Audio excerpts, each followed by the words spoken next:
Bueno, buenas tardes, muchas gracias por venir.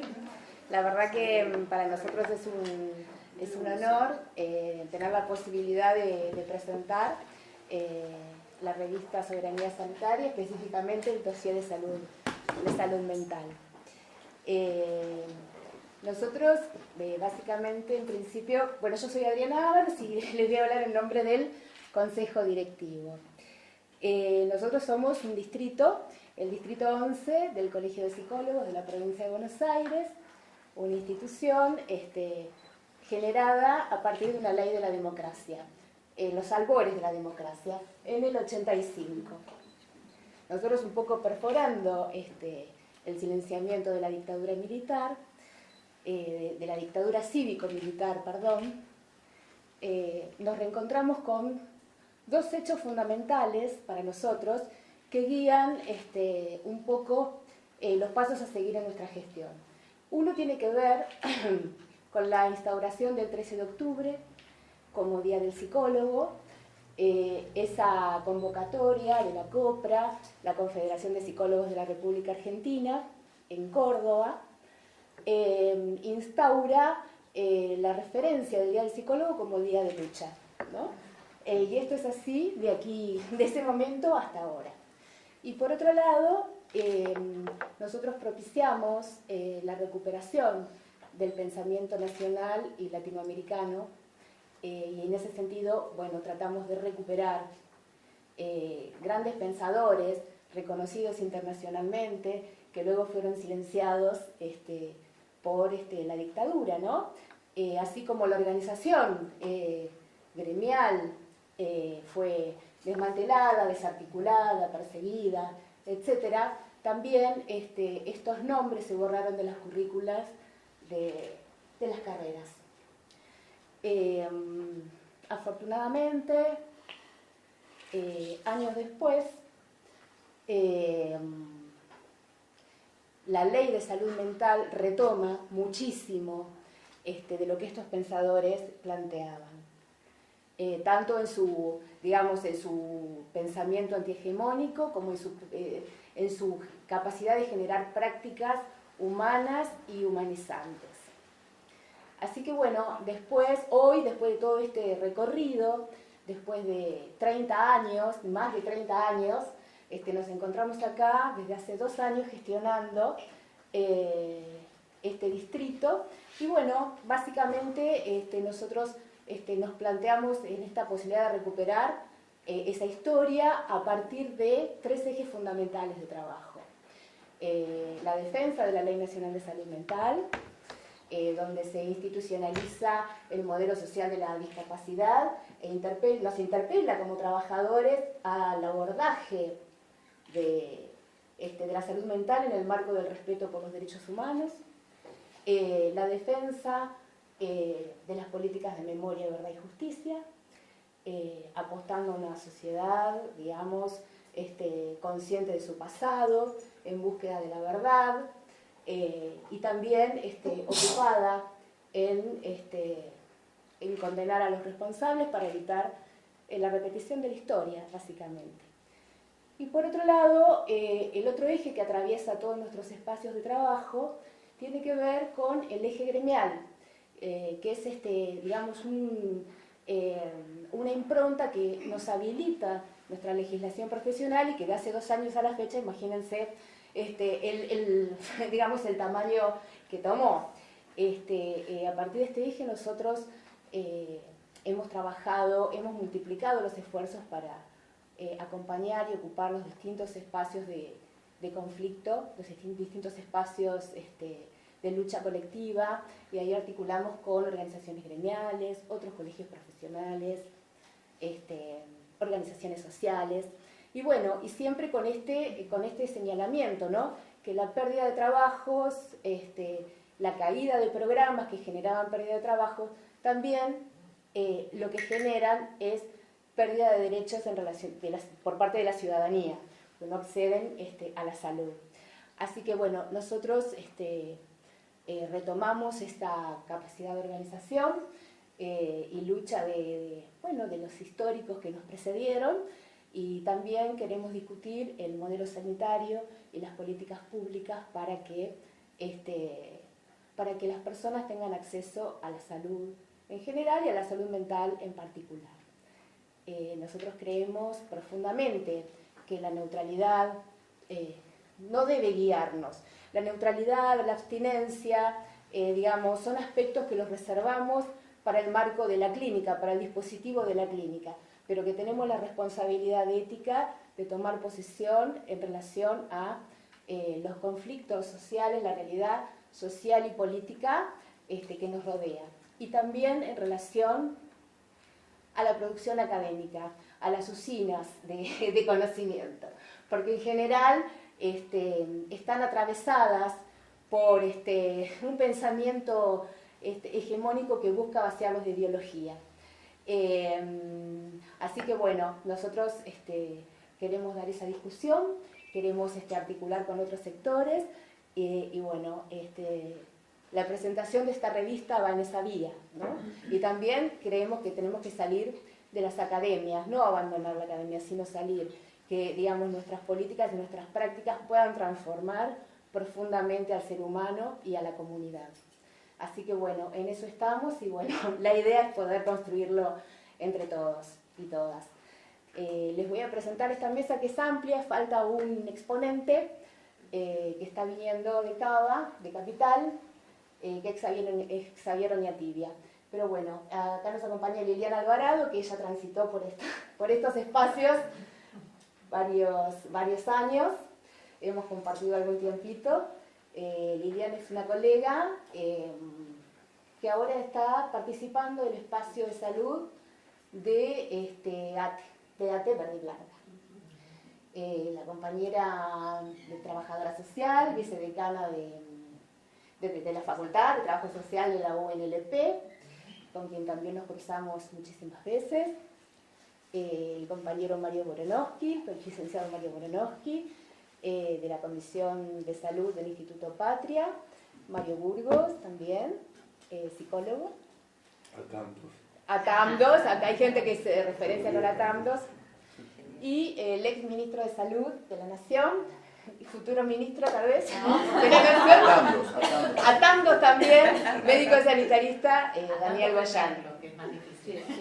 Muchísimas gracias a todos por venir. Quiero también señalar la presencia ahí de mi compañero, de los compañeros del Frente de Salud, de Gloria, la médica que bueno, milita en el campo de la salud desde hace mucho tiempo y tiene tremendas batallas, y mi compañero del Colegio de Provincia, Diego Timpanaro, que también hizo mucho para que hoy estemos acá, que él es el presidente de Quilmes y el vicepresidente del Consejo Superior de los Psicólogos de la provincia. Así que Lili, si querés empezar. Bien, buenas tardes a todos y a todas. Yo agradezco a las compañeras del Colegio de Psicólogos la invitación a participar de este encuentro. Para mí es un gusto y un honor estar sentada a esta mesa para presentar la revista Soberanía Sanitaria, que es una revista que muchos de nosotros utilizan como un insumo para la capacitación y el trabajo desde su número cero.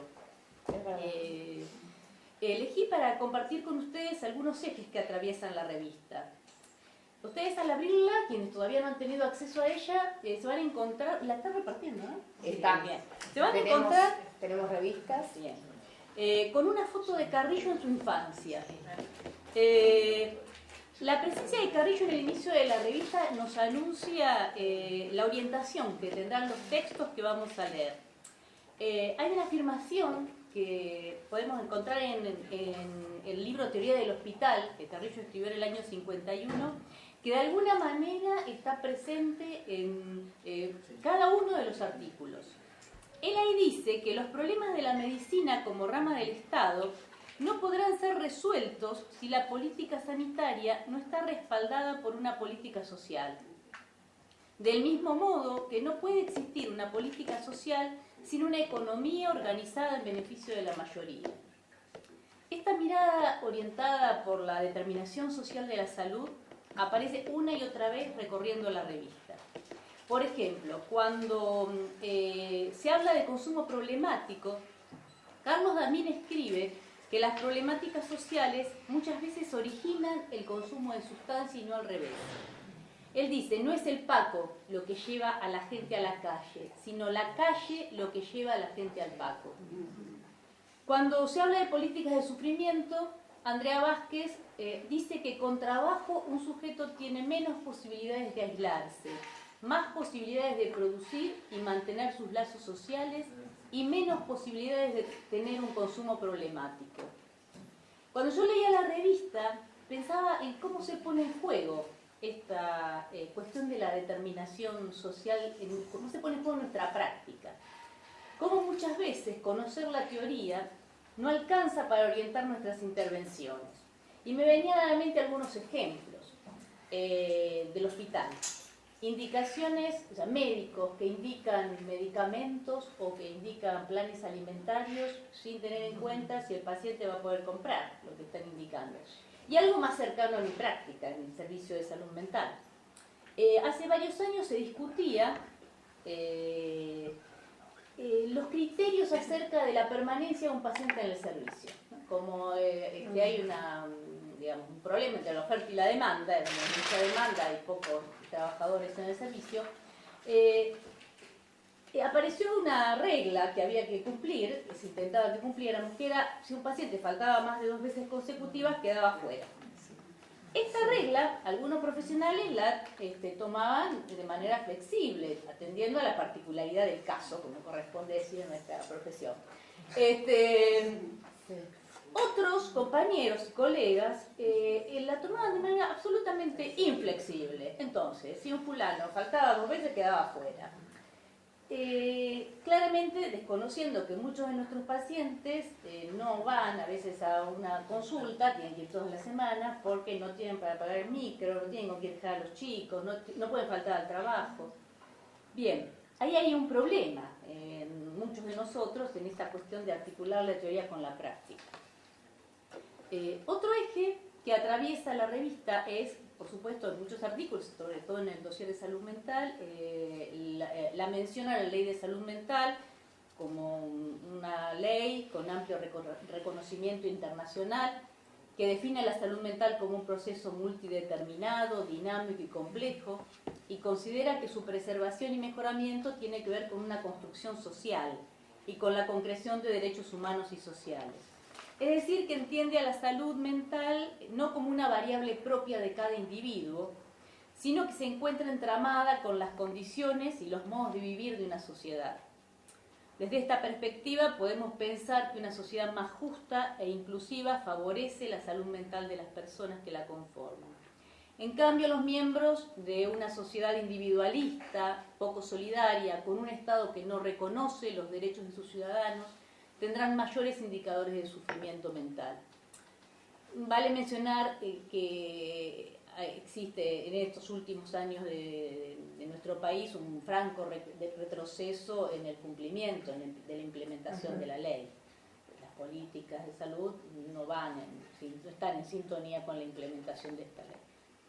Otro eje transversal a las publicaciones es el Estado como garante del derecho a la salud. Esto aparece en muchos artículos. Por ejemplo, en la sección Ciencia y Soberanía, Nicia Trindade de Lima escribe que el Estado tiene la responsabilidad por la garantía de acceso a medicamentos y que este poder puede ser usado solo para conseguir precios más bajos, por ejemplo, importando productos y encargándose de su distribución, o puede ser utilizado en la producción de autonomía del país con desarrollo propio, buscando beneficiar a la población y al mismo tiempo protegerse de la dependencia de determinadas vacunas o medicamentos y otros productos tecnológicos innovadores. Esto es una política de Estado que es realizada a través del financiamiento de laboratorios de producción y desarrollo públicos. Y también señala, y este punto me parece un punto en el que hay que detenerse, que este enfoque se pierde en las reformas que plantean sistemas basados en seguros a diferencia de lo que ocurre en los sistemas universales de salud. Me parece importante detenerse en esto en momentos en que en nuestro país desde el año 2017 está implementando la cobertura universal en salud, y eso es algo que está instalado y que va creciendo. A pesar de que todavía no todas las provincias adhieren, esto a nivel nacional se está implementando y en algunas provincias también. También me parece que son destacables los muy valiosos aportes que encontramos en la revista en la sección de género y diversidad sexual, y la inclusión del tema del aborto como una práctica que en nuestro país es un grave problema, tal como se practica un grave problema de salud pública. A mí me gustó mucho en el tema de género un artículo que habla del rol de las mujeres en el trabajo no remunerado, incluyendo el trabajo doméstico y los cuidados de salud, ¿no? Cómo está naturalizado. Ella dice que las mujeres sostienen los sistemas de salud, porque gran parte de los logros en los programas gran parte de los logros de los programas de atención primaria de salud, en nutrición, en reducción de mortalidad materno-infantil, dependen aún del trabajo no remunerado de las mujeres. La mujer entonces es responsable de la salud de la familia, y me gustó porque escribe familia entre comillas, porque en realidad son las mujeres de la familia las que cuidan, no, son las familias las que cuidan a todos los integrantes, pero en realidad son las mujeres las que cuidan, y eso uno lo ve. Todos los que trabajamos en salud vemos los centros de salud, las salas de espera de los centros de salud están habitadas por mujeres, los hospitales están mayoritariamente habitados por mujeres, y en nuestros trabajos, cuando uno escucha hablar por teléfono a la casa preguntando por los chicos, cuando uno escucha que se piden turno para el pediatra para llevar a los chicos a vacunar, ¿quién los pide? ¿Nuestros compañeros? No, nuestras compañeras. Entonces, en tiempos en que la lucha feminista ha cobrado fuerza y que se multiplica afortunadamente y que miles de jóvenes abrazan esta lucha, me parece que es importante poner fuerza, poner esfuerzo en la desnaturalización de este trabajo no remunerado, de este lugar que las mujeres ocupamos. Bien, pero teniendo en cuenta que a mí me convocaron como integrante del área de salud de una organización gremial, la Verde y Blanca de ATE, yo quisiera detenerme en un tema que está muy bien desarrollado en la revista, que es neoliberalismo y producción de subjetividad, y vincularlo con salud y trabajo. Jorge Alemán, que tiene una hermosa entrevista en el dossier, suele hacer referencia, no en esta revista, pero sí en muchos de sus escritos, a dos teóricos franceses, Christian Laval y Pierre Dardot, quienes afirman que el neoliberalismo, antes que una ideología o una política económica, es una racionalidad que tiende a estructurar y organizar no solo la acción de los gobernantes, también la conducta de los propios gobernados. Señalan que esta racionalidad neoliberal instala la competencia como regla y la empresa como modelo de subjetivación. El neoliberalismo sería entonces una construcción positiva que fabrica un nuevo tipo de subjetividad moldeada por técnicas que contribuyen a fabricar este nuevo sujeto. Dicen, ya no nos encontramos frente a las viejas disciplinas que se dedicaban mediante la coacción a moldear los cuerpos, a doblegar los espíritus, sino que se trata de gobernar a un ser cuya subjetividad debe estar implicada en la actividad que se requiere que lleve a cabo. Con tal fin, hay que reconocer en él la parte irreductible del deseo que lo constituye. Alemán dice que, en esta misma línea, que ya no es necesaria una modalidad de opresión que provenga del exterior, sino que el régimen de dominación neoliberal logra que los propios sujetos se vean capturados por una serie de mandatos e imperativos donde los sujetos se ven confrontados en su propia vida a las exigencias de lo ilimitado. Eso me parece una frase fantástica. Uno de estos mandatos a los que el sujeto neoliberal se encuentra sometido es el logro del éxito y la felicidad, a como dé lugar, siempre bajo la forma que el mercado nos ofrece, que es la obtención de objetos de consumo. En una carrera sin descanso, cada uno va detrás de ese ideal que trata de alcanzar a cualquier costo, adquiriendo mercancías que la publicidad nos propone como camino a la dicha. Pensaba en este punto en algo que conversábamos hace un rato, las propagandas y los anuncios de televisión. La dicha va del electrodoméstico al automóvil, del servicio de internet a velocidades impensadas, que uno no sabe a dónde nos lleva eso,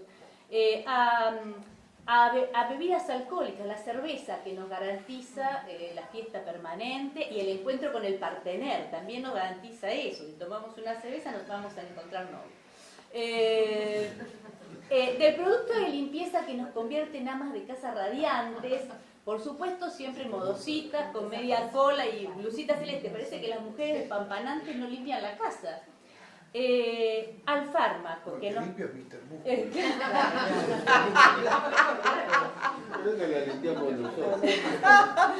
Al fármaco que nos permite que después de un largo día de trabajo podamos salir de fiesta. Hace un tiempo había una propaganda de, no me acuerdo si era de una aspirina, en la que una chica divina, bueno, un medicamento, volvía a la noche cansada después de un día agotador, se tomaba esa pastilla y se transformaba y salía de juerga. Son promesas de felicidad a la que se accede individualmente, en el mejor de los casos juntos, y esto no es casual. Nuestro gobierno nos promete todo el tiempo que lo vamos a lograrlo juntos, que juntos podemos conseguir lo que nos haga felices. Siempre como conglomerado de individualidades. Se arma entonces un escenario en donde se desvanece toda idea de construcción colectiva. Y en el campo del trabajo, en estos tiempos de implementación de modelos neoliberales, es posible advertir dificultades con esta misma idea. Dificultades para el armado de redes que sirvan de entramado que nos sostenga en situaciones de crisis. En la búsqueda del éxito individual, la competencia se convierte en una trampa. El sujeto se vuelve vulnerable ante la voracidad ilimitada de las leyes del mercado, que con sus técnicas de evaluación establecen metas, miden eficacia, controlan competencias. Quien fracasa en la sociedad neoliberal del rendimiento se hace a sí mismo responsable y se avergüenza. Y en lugar de, o con dificultad se pone en duda a la sociedad o al sistema por esto. Y en esto consiste la especial inteligencia del régimen neoliberal, dice Cohen en uno de los artículos. Esta desesperación y esta vergüenza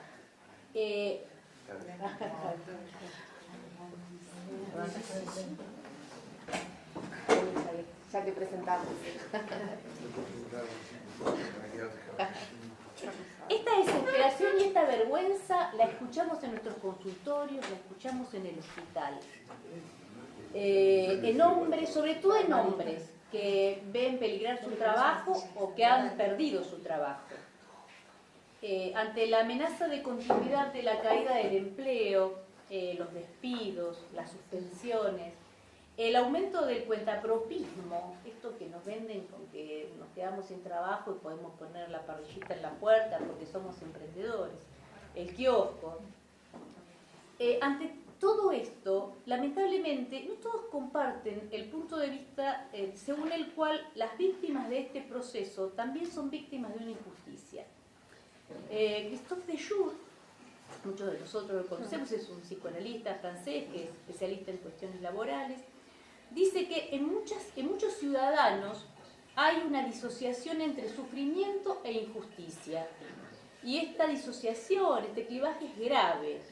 Quienes lo adoptan ven infelicidad en el sufrimiento, pero esta infelicidad no llama necesariamente a la reacción política.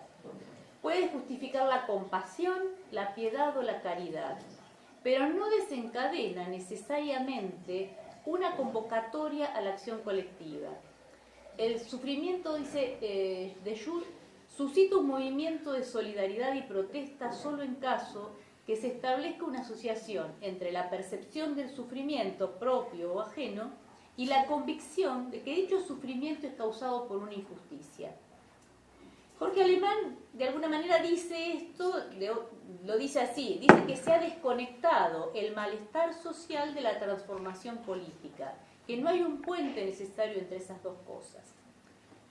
Por suerte, Alemán también dice algunas cosas esperanzadoras, ¿sí? Hace algunos planteos, en la entrevista hace algunos planteos que nos orientan. Por ejemplo, cuando le preguntan si hay formas de resistencia posibles a estas construcciones de subjetividad, él dice: yo soy todavía partidario de la idea de construcción de lo político, de la construcción de experiencias comunes y prácticas políticas que logren volver a establecer vínculos. Me pareció una perla estos dos renglones, me gustaron.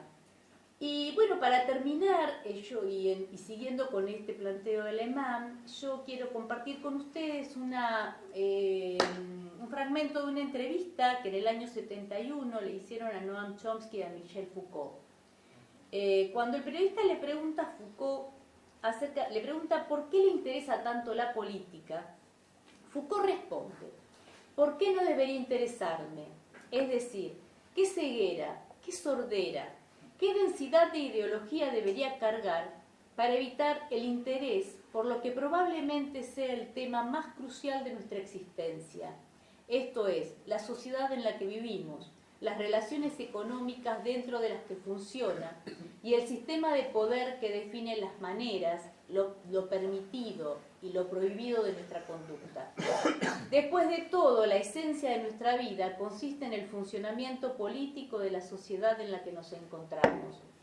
De modo que no puedo responder a la pregunta acerca de por qué me interesa. Solo podría responder mediante la pregunta respecto de cómo podría no interesarme. Bien, esto es lo que traía para compartir con ustedes. Con esto termino y los invito a todos los que todavía no se han acercado a la revista que la lean. Muchas gracias.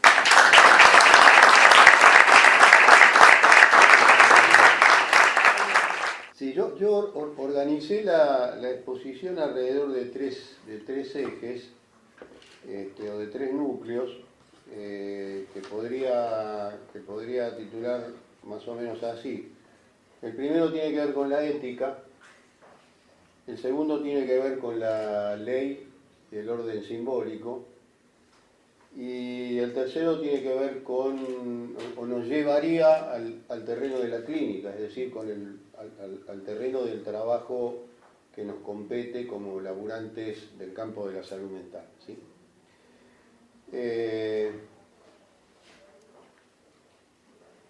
La salud es la capacidad de luchar contra las condiciones que limitan la vida, definición de Floreal Ferrara, que me parece que si fue útil y potente cuando él la formuló, adquiere en los días que corren una potencia aún mayor. Y casi diría yo, como una referencia que tal vez recorra todo el material que traté de pensar para compartir hoy con ustedes. Yo diría que arrancamos por esa frase y seguramente podemos terminar en la misma, en lo posible un poco enriquecida, si es que hicimos algún aporte que valga la pena. Me parece que, ¿por qué arranco por la ética? Porque me parece que los trabajadores del campo de la salud mental estamos hoy interpelados, tal vez como nunca. Y me parece que esa interpelación no se resuelve en el campo de la clínica y tampoco se resuelve en el campo de la política, aunque sí se resuelve en el campo de la clínica y en el campo de la política si nos paramos primero en un posicionamiento ético. ¿Y por qué digo en un posicionamiento ético? Porque, a ver, esa definición de Floreal Ferrara podríamos decir que tiene cruces con otras definiciones de salud, por ejemplo, con otras definiciones de la ética, notoriamente aquellas aproximaciones o aquellas definiciones en relación a la ética que portamos quienes hemos sido atravesados y dañados para siempre por la práctica y la teoría del psicoanálisis, digamos. Lo de dañados era una broma, por cierto, aunque tal vez no, pero bueno, no importa, digamos. Ahí estamos con esas marcas en el cuerpo y en el pensamiento y en la práctica,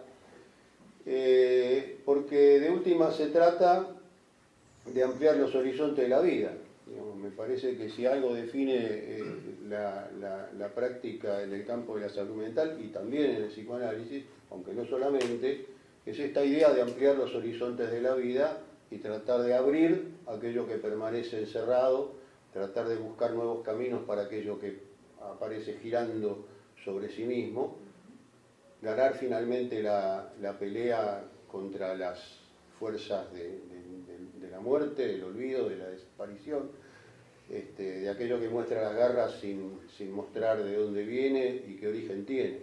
Y también tiene que ver con la cuestión de la historicidad, que me parece que esta es otra de las marcas de la época en donde algo de esto también charlábamos en la previa. Ampliar los horizontes de la vida, uno podría decir el deseo buscando caminos propios, buscando que alguien que podemos llamar un sujeto advenga a tal sujeto, encontrando un camino que le permita negociar con la realidad, trayectorias en donde su deseo pueda de alguna manera realizarse y hacer un trayecto que lo defina, que lo ubica como ampliando las posibilidades de ser sujeto de su propio devenir, o mejor dicho, más sujeto y menos objeto de las circunstancias que lo condicionan, que lo determinan. Me parece que la salud mental tiene que ver con esas cosas, digamos.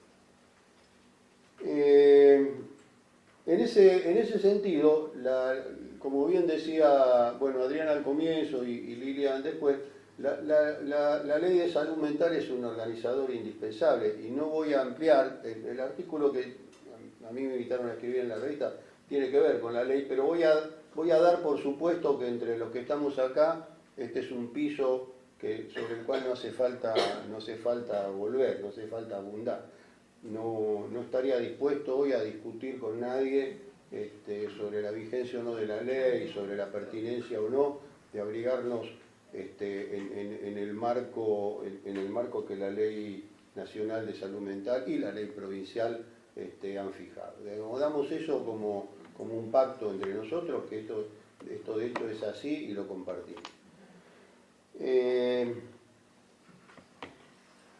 Dos o tres características de por qué la ley me parece definitoria. Primero, porque es una ley que define al paciente o al usuario como sujeto de derecho.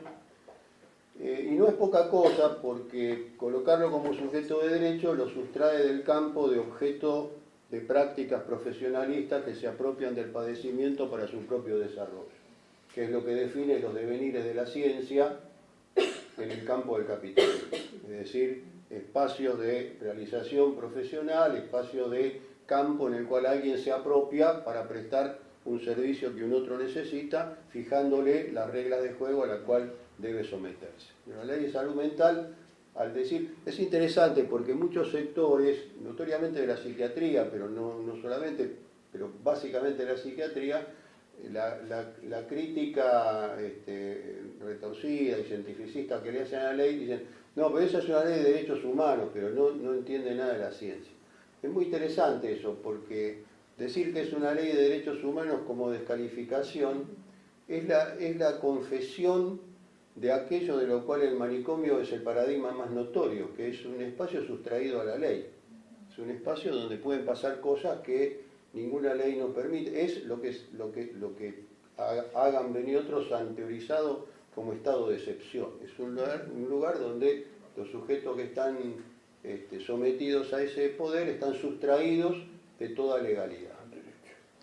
Son objetos de práctica y no son sujetos de derecho.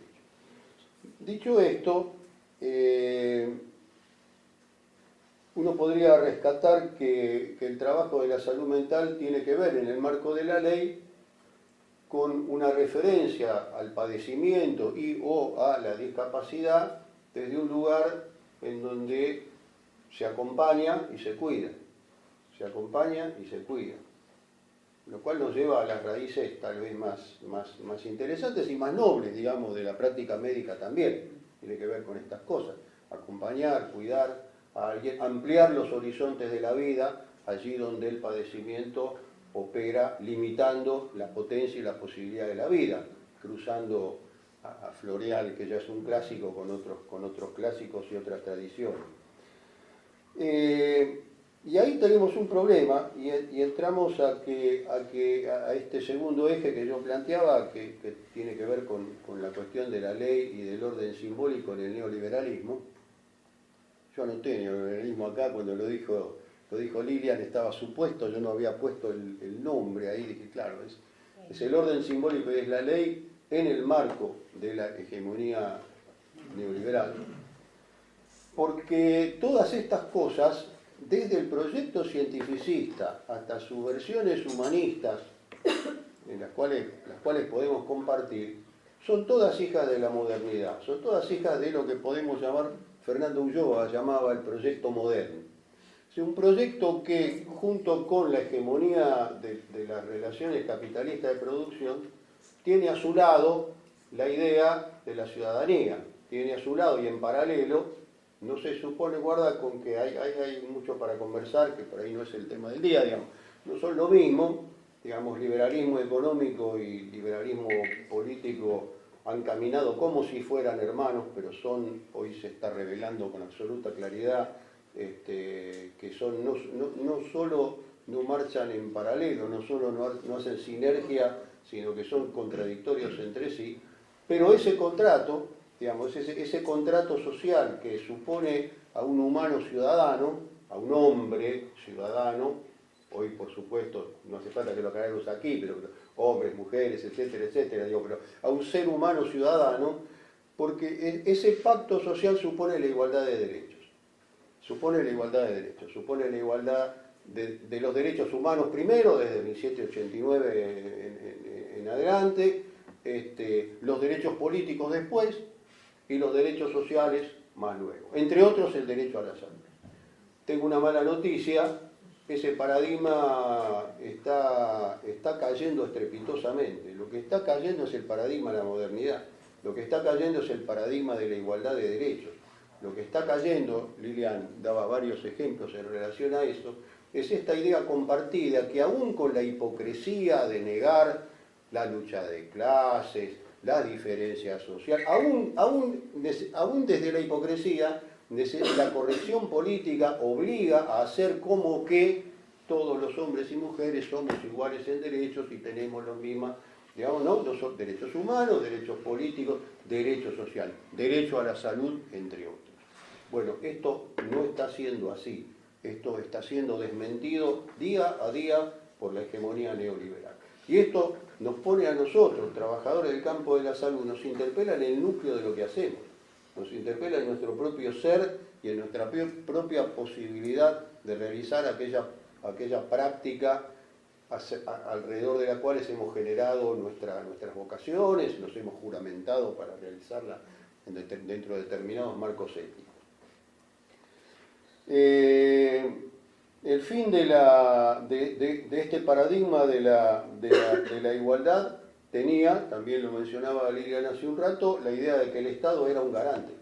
El Estado funcionaba como garante y era alguien que podía ser interpelado cuando estos derechos eran incumplidos, cuando esta igualdad de derechos aparecía vulnerada. Seguramente Mario va a hablar bastante sobre ciertos aspectos, digo yo, adivino, porque es lo que viene trabajando, y sobre lo que escribió, sobre cómo se va dando la destrucción de algunos núcleos de ese imaginario del derecho que forma parte de la subjetividad contemporánea, incluido de los sectores más postergados, pero que se sienten sujetos de derechos. ¿De qué manera esto viene siendo bombardeado? ¿Por qué hablaba yo de la ley y del orden simbólico? Porque a lo que estamos asistiendo diariamente en nuestro país, pero no solamente en nuestro país, es que la ley, eso que se llama la ley, el orden jurídico, funciona como brazo armado del poder. Es el brazo armado del poder, digamos, el personaje, no sé, por decir, Bonadío, pero es uno, pero digo, esta cosa de que se puede cualquier cosa. Michel Foucault hacía en algún texto, citaba a Alicia en el País de las Maravillas, un diálogo entre Alicia y Humpty Dumpty, donde Alicia le pregunta qué significa tal cosa, no recuerdo la cita textual, y Dante le responde, no importa lo que las cosas significan, lo que importa es quién manda. Una extraordinaria frase de anticipación de Lewis Carroll que Foucault explota al máximo y que hoy vemos realizarse con un nivel de impunidad que realmente se desconocía y que, vuelvo a decir, es impresionante. Uno lee, uno pasa en las conversaciones cotidianas con nuestra gente, con nuestros amigos, con nuestras parejas, pero además explotan las redes sociales de gente que se indigna de que cómo es posible que... No, pero no solo que es posible, es necesario, y así están funcionando las cosas, y hay que entender que esto no es una suerte de desviación, en este caso macrista, que se pasa de rosca, no, esto es un proyecto, es un cambio de paradigma en lo que es la organización de las relaciones entre los humanos. Sí, pero después. Si tomo mate no puedo pensar. Si no tomo tampoco. Tengo algo anotado por lo menos. Marcaba algunas cuestiones en relación a esta caída. Digo, la ley como brazo armado del poder, es decir, como un uso absolutamente instrumental. La supuesta libre competencia como escenario, también Lilian transitaba por esa temática, es como decir, muchachos, chicas, las reglas de juego ahora son estas, es el todos contra todos, en la suposición de que todos los corredores arrancan de la misma línea de partida. Lo cual, dicho sea de paso, esto es un comentario, mucha gente con la que uno por ahí comparte una mirada política, dice con alguna soltura algo que yo particularmente no comparto, que es la idealización de la idea de la igualdad de oportunidades. Pero a mí no me parece que sea un ideal alcanzar la igualdad de oportunidades, porque la igualdad de oportunidades lo que dice es que vivimos en el clima de la competencia, y que en todo caso la competencia sea justa. Bueno, digo, yo creo que no es de esa manera que vamos a confrontar con el paradigma neoliberal, sino con una idea absolutamente polar, absolutamente opuesta, que es la idea de la bandera olvidada de la Revolución Francesa, ¿no? Que era libertad, igualdad, y hasta ahí llegamos. Fraternidad quedó olvidada por los vientos de la historia. Bien, yo creo que si no recuperamos esa bandera, que tuvo alguna expresión afortunada en Puerto Madryn, en boca de Cristina Kirchner hace algunos años, cuando dijo la patria es el otro, me parece una expresión que no fue lo suficientemente explotada. Me parece que si no nos tomamos de esa idea, la competencia la hemos perdido de antemano, porque para competitivos y neoliberales son más buenos ellos que nosotros, sin ninguna duda. Y además la igualdad de oportunidades es una suerte de utopía, me atrevo a decir una utopía boba, digamos, porque esto supondría que se arranca sin historia, lo cual es desde ya un oxímoron. Dos o tres cuestiones más y voy terminando. Esto supone además la degradación de las condiciones de vida y de trabajo, claramente, esto lo estamos viendo diariamente, pero esa degradación de las condiciones de vida y de trabajo planteadas como fenómeno de la naturaleza, como que esto es así porque es la ley de la vida y otras cosas que no voy a abundar porque ya han desarrollado las compañeras y de un modo que a mí me gustó mucho. Esto supone además, fíjense, ahí sí hay una cuestión interesante de la retórica y del orden simbólico, que es la pregnancia de fórmulas de la descalificación del otro. Es impresionante cómo han tomado la delantera las fórmulas de la deshumanización y de la descalificación del otro. Hay personajes que eran impensables hace algunos años, ¿no? Bueno, lo tenemos a uno que va a ser presidente el próximo fin de semana, como Bolsonaro, pero tenemos en la cultura cotidiana nuestra personajes que son, a mí siempre me impacta mucho un tipo como Feynman, el malo, digamos, o Babi Echecopar, ¿no? Son tipos que se permiten... Olmedo Oeste, Olmedo el que vive. No el negro Olmedo. No el negro Olmedo. Son tipos que hoy dicen cosas que antaño no se podían decir públicamente. No quiere decir que no circularan por otros caminos. Y eso es muy interesante porque además hay una sinergia, en este caso es interesante porque hay una sinergia calculada entre el discurso de las buenas ondas del macrismo y lo que el propio macrismo lanza, estimula, circula y aprovecha por las redes sociales, que es la parte negra, digamos, de lo que se dice en color amarillo, circula en color negro por las redes sociales, con una suerte de guiño de complicidad, porque todos saben que es así, todos saben, esto no tiene que ver con la represión, no tiene que ver con el retorno de lo reprimido, un corno, esto es totalmente transparente y ambos discursos saben que se potencian entre sí. Y por último, otra característica, también hablamos algo de esto en la previa, es la cultura del instantáneo, la que impide que los procesos y las situaciones y aún la cotidianeidad de cada uno pueda ser historizada, pueda ser pensada como que antes tal vez las cosas eran diferentes o mañana pueden ser diferentes, ¿no? Esta cultura que la hegemonía mediática trabaja todo el tiempo, el impacto emocional, la imposibilidad de reflexionar, la imposibilidad de poder plantear secuencias, de poder plantear pequeñas o grandes historias. Y voy llegando a... Bueno, esto obviamente tiene que ver con la abolición, con la intención, digamos, de abolir todo lo que se parezca a pensamiento crítico. Complicada la clínica para lo que nos hemos formado en la idea de que precisamente si hay algo que nos lleva de la mano a involucrarnos en el padecimiento de otro y cuidar y acompañar en un trayecto que haga del padecimiento un padecimiento historizado, es decir, un padecimiento del cual se puedan pensar las condiciones de su producción, y esto vale tanto para la clínica de una persona como para el pensamiento de lo colectivo, es decir, tratar de pensar las condiciones en que se produce el padecimiento. Bueno, esta idea de la ahistoricidad obviamente nos coloca en un terreno donde esto vemos todos los días que se hace sumamente difícil y nos interpela como laburantes del campo de la salud mental para entrar a hacernos estas preguntas y ver qué podemos hacer para dar batalla en este terreno donde venimos retrocediendo mal. Y digo, ¿por qué nos interpela? Porque hace al núcleo de lo que hacemos, chicos, o sea, hace al núcleo de lo que hacemos. ¿Qué clínica podemos pensar en un terreno donde no se puede historizar nada? ¿Qué clínica podemos pensar en una subjetividad que solo está planteando el instante y cómo resolver?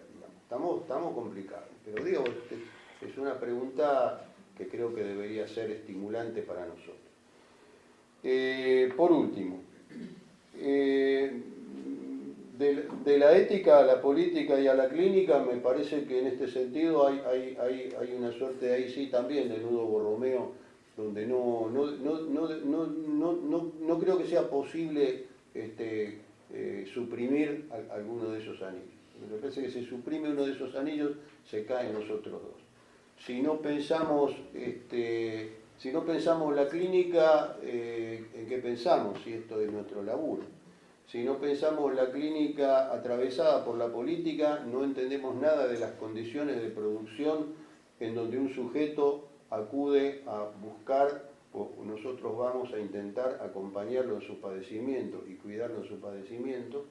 Y si no lo hacemos desde un posicionamiento ético, seremos también nosotros seremos también nosotros objetos de estas corrientes que nos arrastran con la fuerza de la hegemonía que están teniendo y no podremos resistir. ¿Qué decir con esto? Me parece que se trata de la dignidad de la profesión, estamos acá en un ámbito profesional, creo que se trata de la dignidad de la profesión, que no hay otra, y no hay modo de ejercer la profesión dignamente si no se tienen en cuenta estas tres cuestiones entrelazadas entre sí. Y termino como empecé, la salud, y también la salud mental, por cierto, en la capacidad de luchar contra las condiciones que limitan la vida. Bueno, muchas gracias.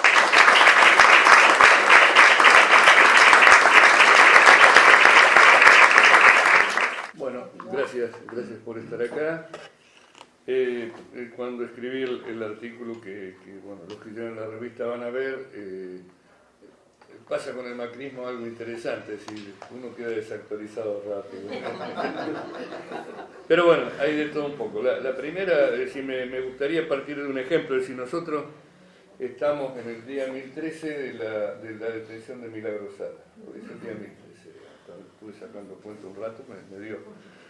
Es interesante decir, ¿a qué vengo con esto? No le quiero, no es un golpe bajo a nadie, sino ubicar una situación, digamos, Milagro Sala está acusada de una manera impensada por cualquiera que la mire y ve su actividad y los resultados y demás, de robarse algo, digamos. Es una presa política, sino dos de los que estamos acá somos presos políticos y nos acusaban de cosas densas. La sociedad dictatorial necesitaba de una explicación mucho más potente, hablar de lucha armada, hablar de cosas muy densas para ponernos presos y que de alguna manera esa situación se sostuviera desde el punto de vista político, social y represivo. En cambio, la compañera no ha hecho casi nada de eso y nos costaba a quienes íbamos a atenderla, en este caso Daniel y yo y otros compañeros, entender cómo no comprendían estos compañeros allá de Jujuy que, bueno, si se oponen al sistema, al régimen, el régimen les responde malamente. Es decir, pero es que es una explicación incompleta, porque de todas maneras no tenía aquello de que la acusan la magnitud suficiente, sin embargo está presa, digamos. Esto tiene que ver con el tipo de construcción de identidad que este gobierno, que este proceso que estamos viviendo está determinado a hacer, digamos, no viene de la nada. Son algunos apuntes que quiero anticipar antes de empezar. La otra cuestión tiene que ver con el tema de un tema que le gusta bastante citar a un compañero que no está hoy, pero lo usa casi en todas las intervenciones, así que yo se lo robo cuando puedo. Es decir, se supone que la leyenda dice que se encuentran Perón y Carrillo, y que Perón le dice: Carrillo, usted va a ser mi ministro de Salud. Y Carrillo le dice: no, pero si no hay Ministerio de Salud. Vio Carrillo, si hay ministerio para las vacas, no hay ministerio para las personas. Es una definición, esto no es una definición sanitaria la que está haciendo Perón. Está diciendo que el tipo de persona que estaba dispuesto a construir el sistema antes del peronismo era una persona que no estaba en condiciones de disfrutar de todo lo que las disciplinas de salud de aquel tiempo le brindaban para operar lo que dice Ferrara, incidir sobre su presente, sobre su futuro, que eso sería salud, y no la definición de la OMS, que desde el punto de vista psicoanalítico es una imbecilidad. ¿A quién se le ocurre desde el punto de vista psicoanalítico que alguien pueda tener el pleno estado de bienestar? ¿Dónde se ha visto eso? Digamos? Ni un pueblo, ni una sociedad. Pero debo hacer un comentario al pasar. José Carlos Escudero dice que esa definición de la OMS, más que una definición de salud, es una definición de orgasmo. De orgasmo. O de muerte. O de muerte, como le gustaría decir a nuestros padres espirituales. En esta definición, digamos, esto es un pasaje y tiene que ver con algo que me parece que también es bueno instalar cuando uno se empieza a preguntar qué está pasando hoy. Que hay decisiones sanitarias que tienen más impacto en la sociedad viniendo de sectores que no tienen nada que ver con lo sanitario. Esta decisión de Perón de crear un Ministerio de Salud y ponerlo a Carrillo y todo lo demás, instala como dos tipos de personas pretendidas por la sociedad. Una es la persona doblemente despojada, que es la persona previa al 45, al intento de estado de bienestar. Digo por si hay gente acá que no cultiva esa costumbre, esa pasión que es el peronismo, digamos, por lo menos coincidimos en que en el 45 empieza un intento de estado de bienestar, y una persona previa que sufre un doble despojo, el despojo que sabemos como psicoanalistas que sufrimos todo, algo hemos perdido y lo vamos a buscar toda la vida, y el despojo de una clase dominante o de los dueños del país que necesitan un tipo de persona para sobrevivir y que la construyeron, digamos, que la construyeron. Nosotros estamos habituados a hablar en nuestras reuniones y en nuestras actividades cotidianas profesionales del inconsciente. Lo que no es tan habitual en nuestra profesión es saber cómo se construyen los fantasmas, las cosas aterradoras de que habló Mario recién, en nuestra sociedad, que no sé. Normalmente la referencia es a situaciones, y tiene que ver con la forma en que se ha construido el psicoanálisis en el mundo y también acá, tiene que ver con situaciones individuales, esas escenas terroríficas, lo que pasará detrás de la puerta de papá y mamá, lo que pasará en esa mirada de papá cuando yo miro a mamá, etc. Lo que nosotros no planteamos es que nuestra sociedad es una sociedad que viene de 4 genocidios, eso del desmembramiento de masas de población a manos de población que todavía sobrevive en la Argentina y que es la dueña de la Argentina. Digamos, nosotros venimos del genocidio, del primer genocidio originario, venimos de la guerra del Paraguay, que fue un genocidio, un genocidio que desmembra un sujeto que difícilmente uno en aquel momento pudiera pensar como algo diferente, digamos, el Paraguay y nosotros. De hecho hay una provincia que era Paraguay y es nuestra, y esa gente vive ahí en el medio como una cosa también muy particular. Dicho sea de paso, recién desde la política otra medida sanitaria es instalada, de alguna manera se intenta instalar, no creo que sea instalada porque no llega tan lejos la intervención de nuestros líderes políticos, cuando Cristina le pide perdón al embajador de Paraguay y empieza a producir, cosa que ya había hecho pero en su momento, una serie de medidas de alguna manera reparar lo irreparable, porque nosotros le eliminamos entre el 40 y el 60% de los varones a los paraguayos. Digamos. Hay incluso una anécdota muy interesante, les propongo que busquen porque se van a sorprender mucho. Hay un astillero que se llama Domé García, busquen la historia de Domé García, es muy interesante. Muchos de nosotros lo hemos defendido como un lugar de producción nacional, etcétera, etcétera, y es interesante conocer la historia del tipo del cual se utilizó el nombre. El tercer genocidio es el de la campaña del desierto, que también instala, es una creación porque es recreado en cada genocidio que se realiza en el mundo, es decir, la ocupación de Palestina fue justificada como la idea de ocupar un territorio desierto. De esa manera se definió a la Patagonia en su momento para ir a matar a todos los que se mataron, digamos. Y nosotros nos enteramos hace muy pocos años que en nuestro genoma dominante más del 50% de la población tiene algún rasgo. Algunos sabemos que tenemos el 25%, digamos, por otros motivos, pero en general, digamos, estas cosas están. Y el último genocidio ya lo conocemos.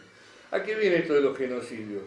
Que cuando nosotros pegamos el salto de la clínica a lo que sería la meta psicología, cuando nos metemos con las sociedades, tendemos a olvidarnos que las sociedades reaccionan de acuerdo a su historia y a su identidad, igual, digamos, no igual, pero como nosotros tendemos a considerar en el consultorio, digamos. Nuestra población, nuestro pueblo, nuestra gente, el nombre que le queramos poner, cada vez que enfrenta situaciones de máxima tensión, las enfrenta con los genocidios a la vista. Por supuesto que no los ve, y es peor todavía, digamos, ¿no? Es decir, así como desde nuestro inconsciente vienen fantasmas que no podemos detener, cuando nuestra sociedad enfrenta momentos como el que estamos viviendo, la reacción, la capacidad de reaccionar se insufla de este tipo de problemas. Por un lado, una identidad que empieza a generarse hace unos años, no hace tantos, hace 70 años, para una población que tiene 500 es una... Y si ignoramos los pueblos originarios por un lado y los que vinieron a robar por el otro, porque en su momento vinieron a eso, por lo menos de acuerdo a lo que dicen ellos mismos, entonces nos encontramos con una situación en la cual pesan estas cosas. Ahora sí me meto con lo que dice el artículo. Si nosotros, como trabajadores de salud mental, tenemos por lo menos 3 paquetes, volviendo al tema de las acciones, que no vienen de los profesionales de la salud, sino de la política. Es bueno, yo tiendo a decirlo en todas las intervenciones que hago, aunque no tenga nada que ver, que la mayor intervención sanitaria que se hizo en la década ganada, que en realidad no es una década, sino 12 años, pero la palabra docena desmerece un poco, no salió ni de un premio Nobel de Medicina, ni de Química, ni de nada de eso, sino que salió de un presidente, digamos. El día que Néstor Kirchner, al lado de la ESMA recién recuperada, pide perdón en nombre de la institucionalidad argentina por el silencio de tantos años respecto al genocidio, está partiendo a la realidad en dos dimensiones que hasta ese momento, hasta desde nuestro propio campo se había tratado de unir, que era las instituciones tienen una responsabilidad respecto al curso de la historia y los pueblos tienen otra, digamos. Y la responsabilidad del genocidio fue una responsabilidad de Estado y de los estados que sobrevivieron. Digamos, el culpable somos todos era una forma de mantener una forma de enfermedad dentro de la personalidad de cada uno de nuestros compatriotas. Era una forma enferma de ver la realidad, es decir, pensar que aquel que vio morir a alguien a su lado y tenía a su familia para defender, era cómplice de quien mataba, digamos, es parte de una construcción patologizante, de una construcción iatrogénica, de la cual participaron no solo personas individuales, políticos interesados, etcétera, sino también profesiones. Hemos discutido en el campo de los derechos humanos a propósito de por qué la gente había aceptado la dictadura, y había gente que decía que era por la fascinación del poder, digamos. No los voy a recordar con nombre y apellido porque hay gente muy valiosa, aportaban mucho en otros planos a los organismos de derechos humanos, pero culpabilizaban a toda la sociedad, como si tirar a alguien de un avión es lo mismo que mirar hacia otro lado, digamos. Hechos estos, bueno, incluso ya que estamos acá, y para bajarnos del todo, digamos, es importante saber en esta historización que podemos hacer, que la primera intervención colectiva que se hace desde el punto de vista sanitario en la Argentina es a raíz de una epidemia, la epidemia de sífilis, de fiebre amarilla. La primera, no, pero no la del siglo XIX, sino en el siglo XVIII, en el 1700 y pico.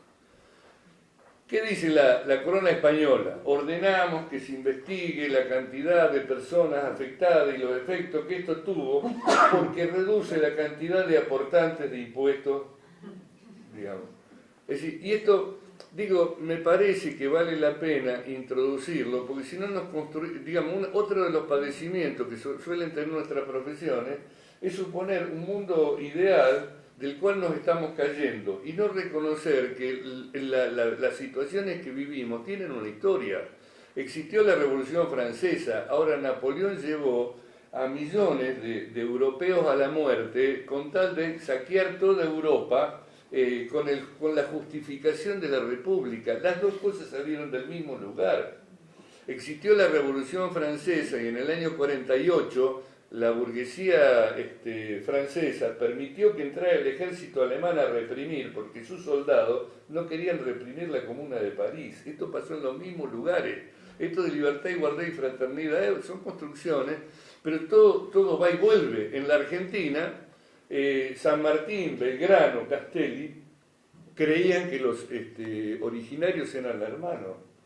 70 años después, 60 años después, los matan y ahora los estamos construyendo como uno de los modelos del enemigo interno. Esto pasa, esto va y viene. El tema es saber que hay una historicidad y que los momentos buenos para la sociedad en sistemas de propiedad privada como esto son excepcionales, no son la norma. La norma no es que la gente viva bien y sea bien tratada, la norma es que sea maltratada y viva mal. Esto, digamos, pero constantemente, cada vez que venimos de situaciones buenas, suponemos que eso debería ser así. A ver, yo nací en el año 1950, digamos, antes del 83 voté 2 veces y tuve 2 años de democracia, 3 años, o sea, salvo 7, 5 del peronismo y 2 de democracia. Si nosotros pensamos desde Irigoyen para acá, nos sumamos más de 30 años de gobiernos populares, sumando Irigoyen, prescindiendo de la Patagonia, prescindiendo de la Semana Trágica. Esta es la realidad. Digamos, no vivimos en un paraíso, vivimos en un lugar terrible en el cual el pueblo en algún momento logró condiciones maravillosas, pero esta no es la, no es el, digamos, no es la, no es que, decir, no es que la teta de mamá era hermosa, digamos, no, todo lo, digamos, esta es otra situación. ¿Por qué cité esto de la primera intervención sanitaria? Porque esto se repitió, es decir, cuando la fiebre amarilla, cuando se entrega el primer informe, el Departamento de Sanidad, porque existía una forma de... lo oculta y permite, como había un problema, porque el carnaval era un negocio en aquellos tiempos, permite que se haga un carnaval y la infección se multiplica por cientos y por miles, y ahí, digamos, exterminan buena parte del pobrerío que estaba en zona sur y se escapan a la zona norte, etc. Digamos, nosotros tampoco formamos parte de una élite que tiene que ver con la bondad. En todo caso, quienes ejercemos con bondad, con actitud progresiva, etc., la función que ejercemos, lo hacemos a pesar de la forma en que se ha construido el sistema de salud en la Argentina y las profesiones de las cuales venimos. Los invito, si alguien tiene duda, a mirar lo que es la historia de la salud en la página de la Facultad de Medicina de la Ciudad de Buenos Aires. No se imagina. Hay gente que sí, acá a veces nos impresionamos por Carrió, Bolsonaro, hay que leerla. Si Rosas era una cosa, por favor, ni hablemos de lo que, menos mal que vinieron a sacarlo, digamos, esa es un poco la... Ahora bien, digo, entonces, si nosotros partimos de algunos de estos elementos, en los cuales la identidad es lo principal, porque si no, ¿de dónde nos agarramos? ¿Desde dónde nosotros podemos plantearnos algún tipo de salud mental en una sociedad que está condicionada como esta? Desde la identidad que nuestra sociedad ha construido, desde la forma de identidad que le permitieron sobrellevar todo esto. Y ahí vamos al punto, es decir, yo diría que hoy tenemos 3 paquetes de problemas principales, lo que nosotros lo que planteo en el artículo. El primero tiene que ver con las consecuencias inmediatas de un programa como el neoliberal, la desocupación, la represión, ¿cómo se llama? La xenofobia, todas las cosas que van creando que tienen que ver con la desarticulación familiar, social, etcétera, etcétera, que va creando el programa y que por lo tanto pone a las personas en situación constante de verse fragmentadas, de no poder acceder a nada. De hecho, hoy el principal miedo del argentino medio es quedarse sin trabajo. No hay un miedo mayor que ese en nuestra sociedad. La segunda tiene que ver con lo que yo llamo ahí el corrimiento del bien y el mal. Digamos, nosotros todavía hay algunos teóricos nuestros que hablan, digo, del campo popular, que hablan en términos de ligazón de la pobreza con la violencia. No es cierto que la pobreza y la violencia estén ligadas. Hemos vivido situaciones de pobreza con esperanza y eso genera actitud colectiva, genera una serie de cosas. Lo que está corriendo la moral hacia el bien, hacia el lado del mal en nuestra sociedad es la actitud del Estado. El gran reproductor de la ética de una sociedad en las sociedades modernas es el Estado. Y si yo tengo perversión en el Estado, ayer tuvimos un ejemplo supremo de esto.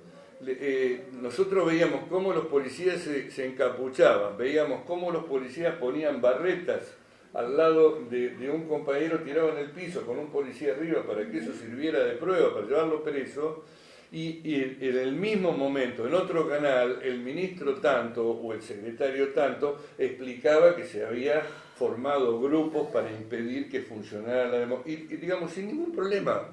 Digamos, y todo el mundo, digamos, en esos canales se replicaba todo, y en realidad los únicos canales que decían lo contrario eran dos, creo que C5N y Crónica. Y hasta por ahí no más Crónica, porque en un momento dado decía cómo se arman, primicia, cómo se arman los manifestantes para atacar a la policía. Y en realidad lo que mostraba era que un grupo de compañeros, de lo que fuera, agarraba los carros de basura y los ponía delante para que no les pegaran las balas de la policía. El ataque era contra tus balas, yo pongo... Pero sin embargo esto se podía decir, digamos, porque uno dice, bueno, se dice cualquier cosa. No, en general se tiende a decir lo que de alguna manera no entra en el terreno del ridículo, lo que de alguna manera resulta aceptable. Bueno, no pasa eso, digamos, hay un corrimiento general. La tercera cuestión tiene que ver con esto que citaba de Carrillo y Perón, ¿no? Es decir, el surgimiento del estado de bienestar constituye, o por lo menos intenta constituir, un tipo de persona, un tipo de sociedad, un tipo de colectivo social con acceso a una serie de determinaciones que uno podría pensar que son materiales solamente, pero yo suelo usar en algunos cursos el discurso de Perón, no porque quiera hacer ningún tipo de eso, sino porque este tipo que estaba ahí sentado en una mesa junto con unos cuantos personajes de aquel tiempo, Farrell, la Corte Suprema de Justicia, etcétera, etcétera, una vez que le dicen, mire, va a haber elecciones en 6 meses, dice, bueno, me voy, y le dicen, no, hable de ahí porque lo van a matar, si no nos matan a todos. Porque, digamos, lo que se había encontrado el gobierno en ese momento es que la casa de gobierno estaba rodeada por una masa de gente que no habían visto nunca. Y esos tipos que hacía un rato tenían prisionero a una persona, de golpe buscan a esa persona para que lo saque de una prisión que parece ser mucho peor.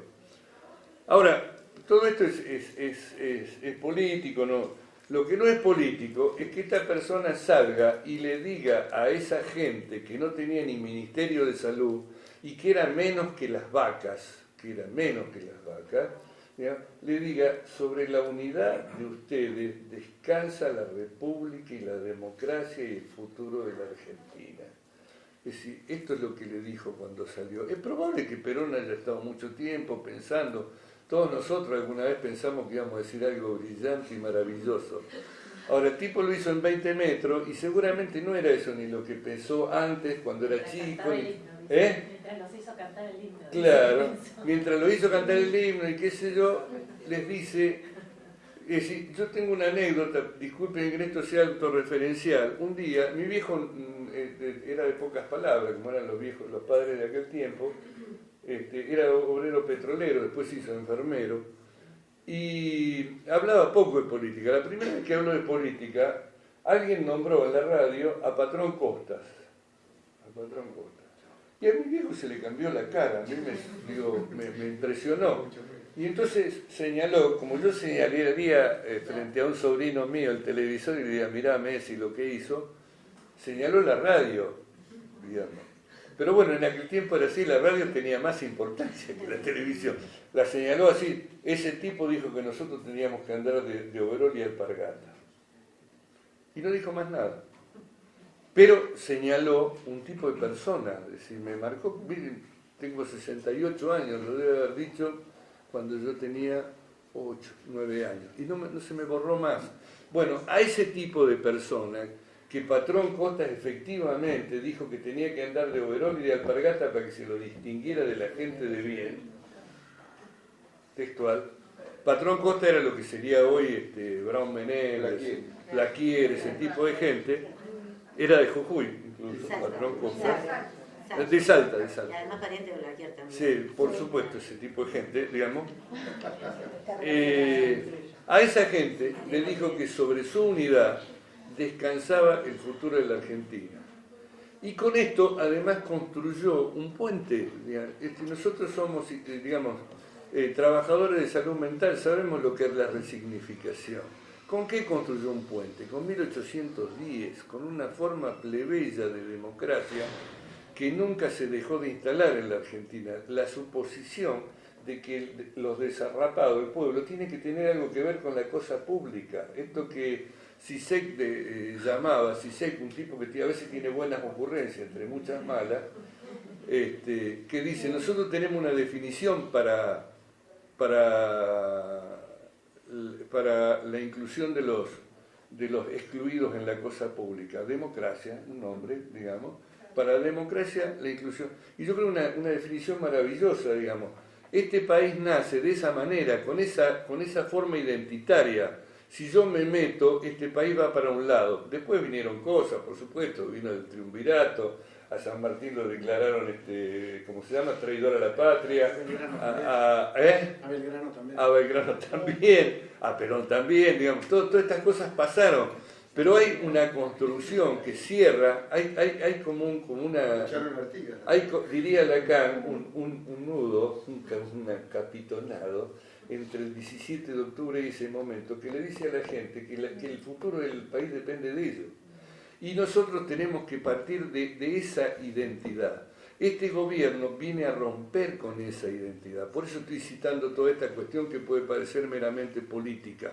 Cuando Macri dice que vivimos 70 años de gobierno, está refiriéndose a ese momento, cuando Macri, cuando Brown Menéndez, cuando toda esa gente, cuando nos dicen que Milagro Sala es lo que es, cuando nos dicen que nosotros tenemos que acostumbrarnos a no vivir una fiesta, cuando, digamos, no son brutos como alguien piensa, por más que lo sean, están ejecutando una labor muy sistemática, muy importante. Un pre-freudiano, digamos, en estas épocas suelo decir que en las ciencias sociales está de moda ser pre-algo, como si fuera valioso no tener identidad. Yo preferiría ser algo, no lo que fuera. Un pre-freudiano, von Clausewitz, decía que la mejor manera de dominar a un pueblo es crearle una situación en la cual el pueblo viva tan mal que le sea preferible la dominación a seguir en esas condiciones. Fíjense, von Clausewitz era un teórico de la guerra, no era psicoanalista, pero conocía el alma humana de una manera maravillosa. Él planteaba, incluso decía, esta situación que le tenemos que crear a una sociedad tiene que ser de larga duración, porque los pueblos son jodidos, los pueblos si se dan cuenta que va a durar poco, por ahí resisten. Digamos, nuestro pueblo se supo sacar todas las dictaduras en 7 años, es una cosa increíble. La única que duró, ni siquiera la década infame duró lo que debía durar, es decir, hubo en el intermedio disputas, etcétera, etcétera. Este tipo sabía lo que definía, y esto es lo que está haciendo este gobierno. Me parece que todas estas cosas debemos de alguna manera mezclarlas, ponerlas en funcionamiento, porque lo que pasa cuando se va contra la identidad de una sociedad es lo mismo que pasa cuando vamos contra la identidad de una persona, vamos por la máxima violencia. No hay nada que ninguno de nosotros defienda más que lo que uno es, por más que sea, digamos, desde el punto de vista psicoanalítico, una ilusión. El yo y todo eso, de todas maneras uno lo defiende a pesar de todo. El problema es que si no señalamos bien quién es el que está produciendo esta situación, la violencia se vuelca sobre nuestros compatriotas, sobre nuestros grupos sociales, sobre cada una de nuestras personas, en términos de depresiones, en términos de autoagresión, en términos de conductas de aislamiento, en términos de conductas, y sobre los colectivos. Tenemos hoy día, por ejemplo, a nivel militante, mucha militancia que se enoja con el pueblo porque no entiende. No, tenemos que entender nosotros, nuestro pueblo está atravesado por todas estas cosas que estamos planteando, por sufrimientos extremos que ha padecido y que teme volver a padecer. Digamos, si no hay una recuperación de historia, no hay una forma de salir de esto. En este artículo que planteaba acá, que vos citabas de Alemán, es cierto, digamos, hay que constantemente volver a la historia, pero volver a la nuestra. Hay que repensar estas cosas, replantearse esto. Por ejemplo, veníamos charlando en el auto con Daniel. Hay compañeros que están enojadísimos con lo que pasó ayer, pero no con los tipos que votaron lo que votaron, sino que había poca gente. ¿A quién le importa un presupuesto nacional? Es la primera vez que se junta tanta gente en la calle por un presupuesto. Nunca pasó en la Argentina. Y esos compañeros se olvidan que hace menos de una semana hubo una multitud en la ciudad de Luján, digamos, haciendo algo que era desde el punto de vista simbólico, con una eficacia hacia la sociedad argentina infinitamente superior. Claro, uno dice, bueno, no lo pasaron por televisión, no importa decir, ¿alguien piensa que la Virgen de Luján es menos importante que Macri? No, este es otro país, no es nuestro. Bueno, muchas gracias.